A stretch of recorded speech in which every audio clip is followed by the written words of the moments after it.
నమస్తే welcome to our channel నేను పద్మిని ప్రస్తుతంతో పాటు ప్రముఖ ఆధ్యాత్మికవేత్త ఆస్ట్రోన్యూమరాలజిస్ట్ ఎనర్జీ వాస్తు స్పెషలిస్ట్ శ్రీ విద్య ఉపాసకురాలు శ్రీమతి జయప్రద గారు మనతో పాటు ఉన్నారు మాట్లాడదాం నమస్కారం అండి నమస్తే అమ్మ శ్రీమాత్రి నమః నక్షత్రాల గురించి చాలా వివరంగా తెలియజేస్తూ ఉన్నారు హస్త నక్షత్ర జాతకులు మరి హస్త నక్షత్ర జాతకులు ఎట్లాంటి వాళ్ళు అలాగే వీళ్ళ ఏ దశ వీళ్ళకి యోగించేటటువంటి పరిస్థితి ఉంటుంది ఏ దశలో సెటిల్ అయితే బాగుంటుంది అలాగే సంపాదన విషయంలో కానీ అబ్బాయిలకు కానీ అమ్మాయిలకు కానీ ఏ టైంలో చాలా చక్కగా సంపాదన యోగ్యవంతమైనటువంటి సమయం అవుతుంది వీళ్ళకి ఇత్యాది విషయాలు ఒక్కసారి మీ ద్వారా తప్పకుండా అన్న హస్త నక్షత్రం అంటే జనరల్ గా ఇది గణపతి నక్షత్రం అంటారు.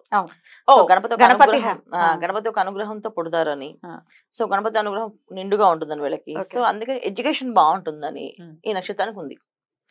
జనరల్ గా ఎడ్యుకేషన్ చాలా మందికి హస్త నక్షత్రం వాళ్ళకి బాగుంటుంది. చదువు లేకుండా ఎవరు ఉండరు, ఎవరు తక్కువ.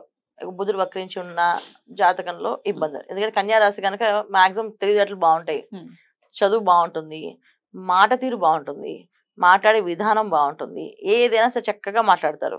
కొంతమంది ఎక్కడో బుధుడు వక్రించిన, రవి వక్రించిన, కుజుడు బాగాలేపైనా వాళ్ళు పెరసంగా మాట్లాడతారు. అంటే మాట్లాడతారు కానీ చూడండి ఎప్పుడు ఏదో ఒక కామెంట్ ఏదో అంటూ ఉంటారు, ఎవరో ఒకరు అంటూనే ఉంటారు, వీళ్ళు అంటారు. అలాంటి లక్షణాలు ఉంటాయి, ఏదో ఒకటి అంటూనే ఉంటారు. ఎప్పుడు ఏదో ఒక మాట అనాలి, వాళ్ళు ఏదో ఒక బాధపడాలి, వీళ్ళు నవ్వుకోవాలి.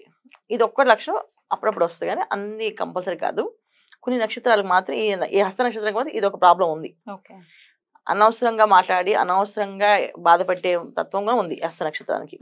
కొంతమంది అసలు ఏం మాట్లాడరు, చాలా నీట్గా డీసెంట్గా హ్యాపీగా మాట్లాడతారు, బాగుంటుంది ఈ నక్షత్రం వాళ్ళకి. కాకపోతే వీళ్ళకి దశలు యోగిస్తాయా అంటే చంద్రమా దశలో పుడతారు. చంద్రుడు బాగుండే చంద్రమా దశ యోగిస్తుంది, చంద్రుడు బాగాలేదు యోగించదు ఖచ్చితంగా. దాని తగ్గ ఇబ్బందులు ఖచ్చితంగా, ఆరోగ్య సమస్యలు చిన్నప్పటి నుంచి అనారోగ్య సమస్యలు, అనారోగ్య సమస్యలు చాలా ఎక్కువగా ఇబ్బంది పడే వాళ్ళు హస్త నక్షత్రం వాళ్ళే.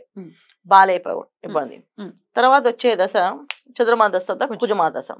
సో కుజుడు జనరల్ గా వీళ్ళకి యోగించేది చాలా తక్కువే, ఎందుకంటే లగ్నాలు బట్టి కుజుడు యోగిస్తాడు. ఎందుకంటే కన్యా రాశికి కుజుడు ఫేవర్ కాదు. అందువల్ల ఏంటంటే కన్యా రాశిలో పుట్టినందుకు కాదు, కుజుడు వీళ్ళకి జాతకంలో యోగకారకుడు అయి ఉంటే బాగుంటుంది. ఆయన ద్వితీయంలో, చతుర్థంలో, సప్తమంలో ఉన్నారంటే ఉండి ఇబ్బంది పడాలి. ఎటువంటి ఇబ్బందులు అంటే మానసికమైన ఇబ్బందులు, ఆరోగ్య సమస్యలకు ఇబ్బందులు, హెల్త్ డిస్టర్బెన్సెస్, ఇలాంటివంటే వివాహం అయినప్పుడు చాలా మందికి గర్భదోషాలను వస్తాయి కదా, ఇలాంటి అవకాశాలు. అబ్బాయిలకు వచ్చేటికి కెరీర్ లో మంచి పేరు ప్రఖ్యాతులు రాకుండా ఆపేస్తుంటారు అవి. ఇది కుజుడు ఆ ప్లేస్ లో ఉంటే, ఉండకపోతే ప్రాబ్లం లేదు, ఉంటే మాత్రం ఇలాంటి ఇబ్బందులు ఉంటాయి. తర్వాత వచ్చే దశ వీళ్ళకి రాహుమత. రాహు జనరల్ గా బాగుంటే యోగిస్తాడు, బాగలేకపోతే యోగించడు. ఎక్కడ బాగుంటే ఆయన యోగిస్తాడు అనుకో, ఎక్కడ బాగుంటుంది కదా లగ్నం ఎక్కడ బట్టి వీళ్ళది. కన్యా లగ్నం అనుకోండి, కన్యా రాశి కన్యా లగ్నం అనుకోండి, రాహు ఖచ్చితంగా యోగించేస్తాడు. వేరే లగ్నాల్లో మళ్ళీ కుంభ లగ్నానికి యోగిస్తాడు. సో కుంభ లగ్నానికి ఆయన అంటే ఇప్పుడు లగ్నాలకి యోగించడం ఒక ఎత్తు అయితే, జాతకంలో మన జన్మ జాతకంలో రాహు ఎక్కడున్నాడు ఇంపార్టెంట్. కరెక్ట్. సో ఆయన దశమ స్థానంలో ఉంటే ఆటోమేటిక్గా యోగిస్తాడు. సో ఆయన తర్వాత అష్టమ స్థానంలో ఉన్నా కూడా కొంతమందికి యోగిస్తాడు. అష్టమ స్థానంలో జనరల్ గా యోగించడానికి ఇబ్బంది పడతాడు, కష్టపడి ఇస్తాడు, అది సీక్రెట్ హౌస్. అయినా సరే పర్వాలేదు, జాతకంలో వీళ్ళకి ఆ దశకి ఆ జాతకంలో ఆ గ్రహం బాగుంటే యోగిస్తుంది. సో రాహు పంచమ స్థానంలో కొంతమంది ఉంటే సంతానంతో వచ్చే లాభాలు ఉంటాయి వీళ్ళకి, అది యోగం ఉంటుంది. అదర్వైజ్ కొంత కష్టం అవుతుంది. సో రాహుదశ యోగించాలి, యోగించితే గురుమాత దశ యోగించాలి, ఏదో ఒక దశ యోగిస్తుంది. రాహుదశ యోగించలేదంటే గురుమాత దశ యోగిస్తుంది, రాహుమాత దశ యోగించిందంటే గురుమాత దశ యోగించదు. ఇవి రెండు యోగించవు. కొంతమందికి ఏంటంటే రెండు యోగించవు, చాలా ఇబ్బంది. చాలా మంది హస్త నక్షత్రం వాళ్ళకి 40-45 ఇయర్స్ వరకు ఏం సెటిల్మెంట్ అనేది ఉండదు. అరే జీవితంలో ఏం చేద్దాం, ఏం సాధిద్దాం, ఇలా నడుస్తూనే ఉంది, వెళ్తూనే ఉంది సైకిల్. ఒక స్టాండ్ వేసి సైకిల్ తొక్కితే గమ్యం చేరుతామా, అలా లక్షణాలు ఎక్కువగా హస్త నక్షత్రం వాళ్ళకి ఉంది. కొంతమంది హస్త నక్షత్రం వాళ్ళకి సెటిల్ అయిపోతారు, ఫాస్ట్ సెటిల్ అయిపోతారు. ఎలాంటి సెటిల్మెంట్ ఉంటే అమ్మాయిలకి బాగా ఎక్కువ అవకాశాలు. ఎందుకంటే డాక్టర్స్ వైఫ్ గా, అడ్వకేట్స్ వైఫ్ గా వెళ్ళి వాళ్ళ సౌండ్ ఉండదు, వీళ్ళదే సౌండ్. వాళ్ళే మన డాక్టర్ గారి వైఫ్, ఆవిడకి బాగా పేరు అనమాట. సో డాక్టర్ గారికి డాక్టర్ గారి వైఫ్ అనే పేరుతో ఈవిడ రాణించగలుగుతుంది. అలాగే అడ్వకేట్ గారి వైఫ్, ఈవిడ అన్ని మాట్లాడేస్తారు అన్ని విషయాలు. చంద్ర నక్షత్రం అయినా వీళ్ళు సౌమ్యంగా ఉండడం అట్లాంటిది ఏముండదండి? లేదండి, చాలా రఫ్ అండ్ టఫ్ ఉంటారా? చాలా రఫ్ అండ్ టఫ్. చూడడం వల్ల చాలా సౌమ్యంగా కనిపిస్తారు, మనసులో ఏముండదు. చంద్ర నక్షత్రాలు సాఫ్ట్ గా ఉండాలని ఏం రూల్ ఏం లేదు. ఎందుకు రోహిణి నక్షత్రం కూడా సాఫ్ట్ గా ఉండరు, లెఫ్ట్ అండ్ రైట్ ఇచ్చేస్తారు అమ్మాయిలు. అబ్బాయిలు సౌమ్యంగా ఉంటారు మళ్ళీ. అక్కడ అబ్బాయిలు మళ్ళీ అంత గట్టిగా మాట్లాడతారు, స్ట్రాంగ్ ఉంటారు, అమ్మాయిలు గట్టిగా మాట్లాడతారు. అలాగే హస్త నక్షత్రంలో అబ్బాయిలు చాలా సాఫ్ట్ గా డీల్ చేస్తారు, అమ్మాయిలకి వచ్చేటప్పటికి వీళ్ళు ట్యాగ్స్ అనమాట, వీళ్ళకి ట్యాగ్ లైన్స్ అనమాట. ఏంటంటే డాక్టర్ గారి వైఫ్, అడ్వకేట్ గారి వైఫ్, అదే రాజకీయ నాయకుల కోడలు ఆవిడ, పోలీస్ అయినా అమ్మో ఇంకా అది నెక్స్ట్ లెవెల్, చాలా దారుణం. వాళ్ళతో అసలు ఇక చాలా స్ట్రాంగ్ ఉంటారు, చాలా స్ట్రాంగ్ లేడీస్, చాలా స్ట్రాంగ్ గా మాట్లాడగలుగుతారు ఈ నక్షత్రం వాళ్ళకి.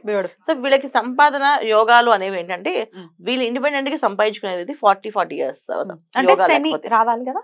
శని మహర్దశ శని మహర్దశ యోగిస్తుంది ఖచ్చితంగా. అంటే కన్యారాశికి శని భగవాన్ యోగా గారు ఖచ్చితంగా యోగిస్తుంది ఖచ్చితంగా. సో అందుకని ఏంటంటే మా హస్త నక్షత్రంలో పుట్టడం అనేది ఏంటంటే యోగం. సో వీళ్ళు చేయాల్సిన పనులు కార్యక్రమాలు అన్ని ఏంటంటే వాళ్ళ జాతకం బట్టి. జనరల్ గా వీళ్ళు జాతకం చూపించుకోండి, జాతకంలో ఏ గ్రహాలు నడిస్తే చిన్నప్పుడు చూస్తే వీళ్ళు ఏ ఎడ్యుకేషన్ లో ఏ ఫీల్డ్ లో వెళ్తారు. రైట్. వివాహం ఎప్పుడు చేసుకుంటే బెటర్? వీళ్ళు వివాహం ఈజీగా అయిపోతుంది అన్న, ఈజీగా అయిపోతుంది. సో ఏం చెప్పారు, వీళ్ళు డాక్టర్ గారి వైఫ్, అడ్వకేట్ వైఫ్ అంటే మాటలు వీళ్ళ చేతలు చూసి వెళ్ళి తెచ్చుకుంటారు. మాకు అమ్మాయిని చేసుకుంటే బాగుంటుంది, చాలా స్ట్రాంగ్ ఉంటుంది, మా అబ్బాయికి అమ్మాయి సరిపోద్ది అని చెప్పి చేసేసుకుంటారు. వివాహం అయిపోతుంది, కష్టపడట్లేదు. అబ్బాయిలు కూడా అవుతుంది వివాహం కరెక్ట్ ఏజ్ లో, కరెక్ట్ ఏజ్ లోనే చక్కగా కావాల్సిన టైంలో వీళ్ళు వివాహం అనుకోగానే వివాహం అవుతుంది. ఎందుకంటే వీళ్ళకి గణపతి అనుగ్రహం వల్ల ఏ విఘ్నాటంగాలు ఉండవు, పనులు అయిపోతుంటాయి. చాలా చిన్న చిన్న వ్యాపారాల్లో కూడా వాడు రాణించేస్తారు వీళ్ళు, అంత బ్రహ్మాండంగా ఉంటుంది. జాతకాలు యోగిస్తాయి, అది గ్రహాలు యోగిస్తాయి. కెరియర్ కూడా సెటిల్ అవుతుంది, ఈజీగానే సెటిల్ అవుతుంది. కెరియర్ అంటే పెద్ద పెద్ద రాణింపులే ఉండవు నాన్న, నార్మల్ లైఫే. సో ఎవరో జాతకం బ్రహ్మాండంగా ఉంటే సెటిల్ అవుతారు, బ్రహ్మాండంగా సెటిల్ అవ్వడం అనేది. ఇప్పుడు చెప్పా కదా, డాక్టర్ గారి వైఫ్, అడ్వకేట్ వైఫ్ అంటే అర్థం ఏంటంటే వీళ్ళు వెళ్ళే ఇళ్ళు అలా ఉంటాయి, అదే ఆ ప్రకారం ఉంటుంది తప్ప వీళ్ళు ఓన్ గా సంపాదించి సెటిల్ అవ్వడం అనేది ఒక విధంగా చెప్పాలంటే కష్టజీవులే. ఎందుకంటే కన్యా రాశి అనేది 6వ రాశి మనకి జనరల్ గా. సో 6వ రాశి అది ఒక విధమైన ఏంటంటే స్ట్రగుల్స్ ఫేస్ చేయాల్సింది, తర్వాత రోగస్థానం అంటాం. అలాగే కాదు మనకి జరిగే